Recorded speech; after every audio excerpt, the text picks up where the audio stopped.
ન્યૂઝ9 ગુજરાતી સાથે હું પાયલ બામભણિયા। તો જોઈએ આજના સમાચારમાં। ધારી પુષ્ટિ માર્ગે હવેલી ખાતે ભવ્ય હિંડોળા દર્શન ભક્તિભાવથી છવાયેલું શ્રાવણ માસનું પાવન આયોજન।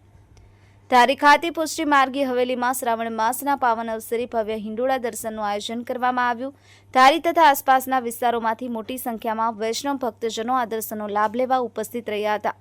કાર્યક્રમ દરમિયાન પુષ્ટિ માર્ગે હવેલીની મહિલા મંડળ દ્વારા ભગવાન લાલજી મહારાજની ભક્તિમય વંદના ગાઈ અને ભક્તિભાવનું વાતાવરણ સર્જાયું। મહિલા મંડળે ભગવાનના વિવિધ આકર્ષક શણગાર પણ સજાવ્યા, જેના કારણે લાલજી મહારાજની દિવ્ય ઝાંખી વધુ મનોહર બની હતી। શણગારિત હિંડોળામાં લાલજી મહારાજના દર્શન માટે ભક્તોમાં ઉત્સાહ જોવા મળ્યો। ભગવાનના ઝાંખીનું દ્રશ્ય એટલું આકર્ષક હતું કે દર્શન માટે આવેલા ભક્તજનો લાંબા સમય સુધી ત્યાં જ રોકાઈ ભગવાનના સૌંદર્યનો આનંદ માણતા રહ્યા। આ ભવ્ય આયોજનને સફળ બનાવવા માટે હવેલીના સેવકગણ, મહિલા મંડળ અને સ્થાનિક વૈષ્ણવ ભક્તજનોનો મહત્વપૂર્ણ ફાળો રહ્યો। શ્રાવણ માસની ભક્તિ ભાવભીની આ ઉજવણીમાં સૌએ ભગવાનના આશીર્વાદ મેળવી શાંતિ અને સમૃદ્ધિ માટે પ્રાર્થના કરી હતી।